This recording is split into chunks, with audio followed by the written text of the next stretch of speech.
Merhaba arkadaşlar, hoş geldiniz. Bugünkü videomuzda sizlere deri pantolonda paça boyu nasıl kısaltılır, bel boşluğu nasıl alınır bununla alakalı bilgiler vermeye çalışacağım. Görmüş olduğunuz pantolonumuzun belinde boşluk var. Yüksek beli olduğu için bel boşluğunu alacağız. Aynı zamanda da boyunu kısaltacağız. Bununla alakalı sizlere bilgiler vermeye çalışacağım. Görmüş olduğunuz pantolonumuzun bakın bel kısmında yeni ölçümüz mevcut. Biz yanlarından pens atacağız. Çünkü deri olduğu için bakın buradan gizli pens dediğimiz yan dikişlerin olduğu yerden deri pantolon olduğu için söktüğümüz zaman dikiş izleri kalacağı için o yüzden biz de sökmeden yanlarına gizli pens atmaya çalışacağız. Biz önce pantolonumuzun boyunu kısaltarak tadilatına başlıyoruz. Ölçümüz burada. Pantolonumuzu düzeltiyoruz.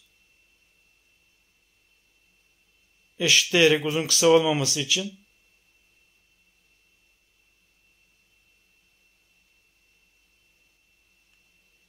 Şimdi koyu renk ve deri olduğu için biz tükenmez kalemle çizeceğiz. İşaretimizi alıyoruz. Bakın burada.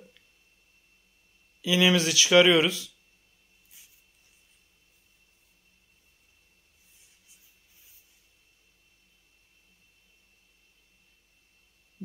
Kalemle çizdiğimiz noktadan pantolonumuzun boyunu kısaltacak şekilde çiziyoruz. Çizdiğimiz nokta pantolonumuzun bitiş noktası olacak boyunun.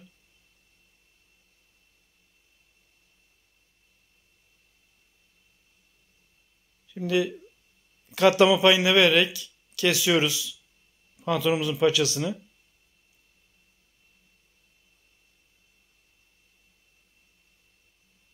Şimdi ise pantolonumuzun bel kısmına aldığımız ölçüyü kontrol edeceğiz.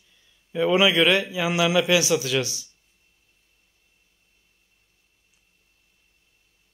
Yani 3 santim toplamda 6 santim. Yani 1,5 santim sağlı sollu pens atarak bakın buradan pantolonumuzun bel boşluğunu almaya çalışacağız. Çünkü arkadan buradan söktüğümüz zaman dediğim gibi deri kumaş olduğu için oradaki dikiş izleri kaybolmaz. O yüzden biz de yanlarına pens atacağız. Bu şekilde tadilatımızı yapmaya çalışacağız. Biz şimdi makinamıza geçiyoruz. Şimdi bakın ayağımız plastik ayak. Deri olduğu için normal ayakla dikme şansımız yok. Makine çekmez. O yüzden biz plastik ayak kullanacağız. Aynı zamanda da paça uç kısmını nemlendirdik. Yani suyla tadilat yapacağımız, paçasını yapacağımız noktaları ve bel kısmını su ile hafiften nemlendirdik ki daha rahat makinamız çalışsın. Diğer türlü kumaşımıza, deriye zarar verebilir makine dişlisi. Çizdiğimiz noktadan pantolonumuzu katlıyoruz.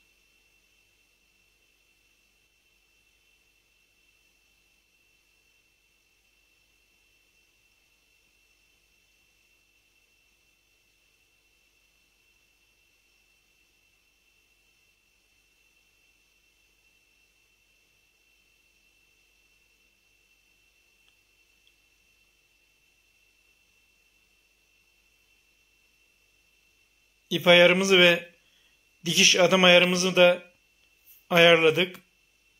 Dikiş adım ayarımızı en genişe alarak, çünkü deri olduğu için makine biraz zor çekebilir.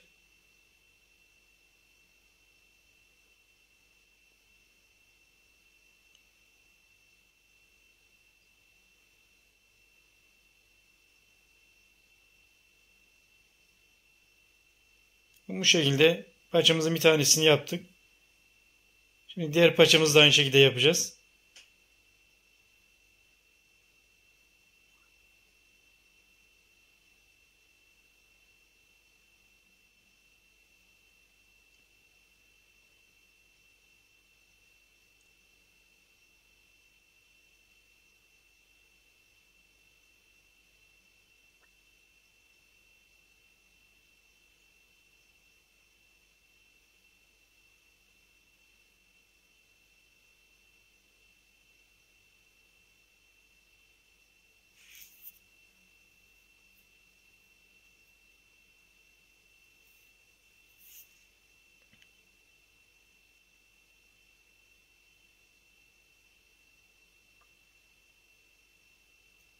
Evet, bu şekilde pantolonumuzun, deri pantolonumuzun paçasını yapmış olduk. Aynı orijinalde olduğu gibi.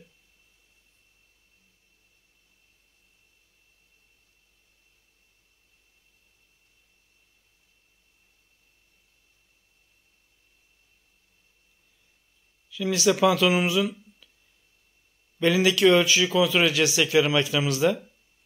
Ondan sonra iğnemizi çıkaracağız.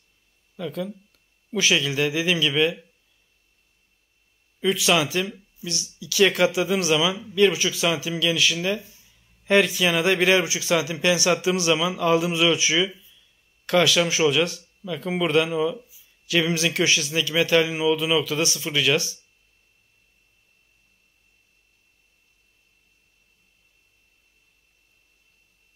Her iki yandan da 1,5 santim pens attığımız zaman pantolonumuzun bel ölçüsünde yaklaşık bir bedene yakın küçültmüş oluyoruz. Bakın burada tam yan dikişin olduğu noktayı da gizlemiş oluyoruz. Şimdi diğer taraftaki pensimizi atıyoruz.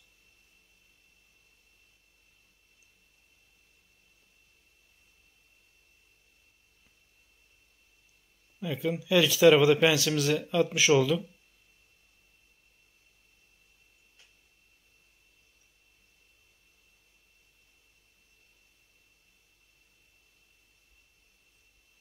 Bu şekilde makinamızdaki tadilat işlemimizi de tamamlamış olduk. Şimdi ütüdeyiz. Bakın pens attığımız noktalar yan dikişin olduğu nokta. Şimdi biz ütüyle pensimize dikkatli bir şekilde basacağız ki oradaki pensimizin sertliğini yumuşatalım. Tabii ki ütü yaparken direkt deriye ütünün temas etmemesi gerekiyor. O yüzden biz de astar kullanarak astarla kapatıyoruz ki derinin üzerine deriyle ütü direkt temas etmesin. Bu şekilde pensimizin olduğu noktaya dikkatli bir şekilde ütüyle oranın ezilmesi yani incelmesini sağlıyoruz bu şekilde.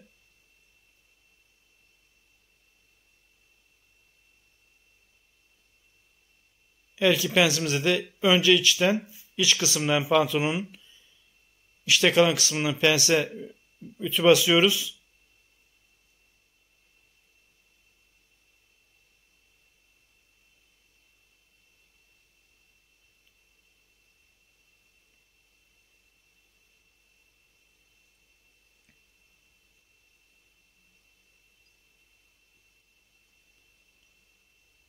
Şimdi ise pantolonumuzun dış yüzeyden yani dıştan kalan kısımdan ütü basacağız.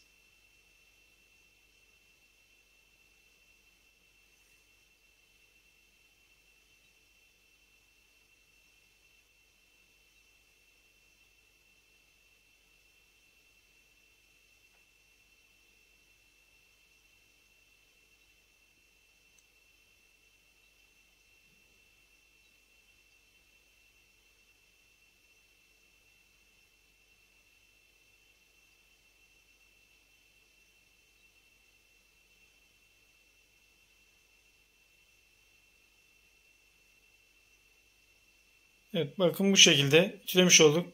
İşte kalan pensimizin giyildiği zaman herhangi bir rahatsızlık vermemesi için dikkatli bir şekilde ütülemiş olduk. Şimdi ise pantolonumuzun paçasını yine aynı astar kullanarak direkt ütüyle derinin temas etmemesi için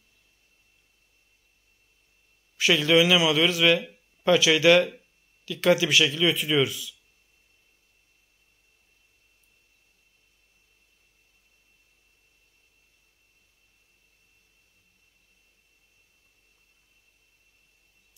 Hem ön kısımdan hem de arka kısımdan dikkatli bir şekilde ütülüyoruz pantolonumuzun paçasını.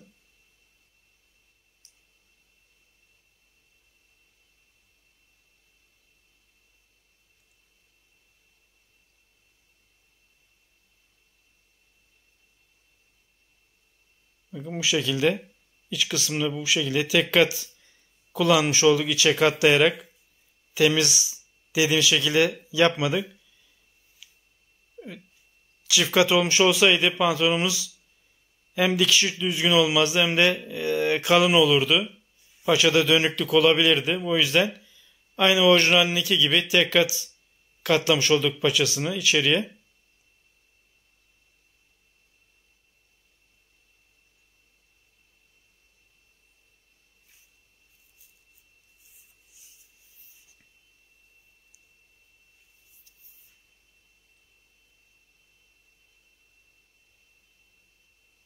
Deri tarzı ürünlerde makinedeki dikiş kadar ütü de çok önemli. Çünkü makinedeki hatayı telafi edebilecek nokta ütü kısmı. O yüzden de dikkatli bir şekilde ütülememiz gerekiyor. Şimdi ise dikişlerin olduğu noktayı, iç ve dıştaki dikişlerin olduğu noktaya da ütü basacağız ki herhangi bir genişlik, yani çirkin kulak dediğimiz çirkin bir görüntü olmaması için hem içteki dikişe hem de dıştaki dikişe ütü basıyoruz ve paça kısmı daha düzgün durması için.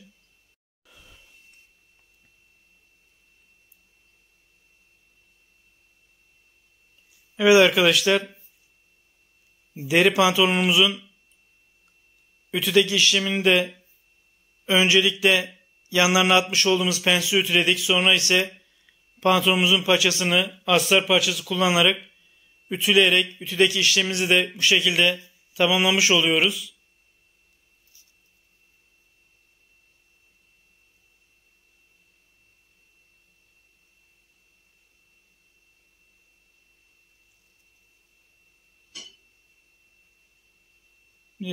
Masamızdayız. Görmüş olduğunuz gibi yanlarından attığımız pensin olduğu noktalar. Deri pantolonumuz yüksek bel olduğu için yanlarına bu şekilde pens attık. Düşük bel pantolonlar da bu tarz işlem rahatsız edebilir bel kısmını. Pantolonumuzun paçasını da bu şekilde yapmış olduk.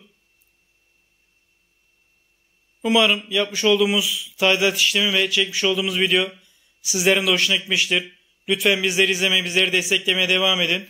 Kanalımıza abone olmayı, like atmayı, yorumlarda da katkıda bulunmayı unutmayın lütfen. Daha sonraki farklı videolarda buluşmak dileğiyle. Şimdilik hoşça kalın.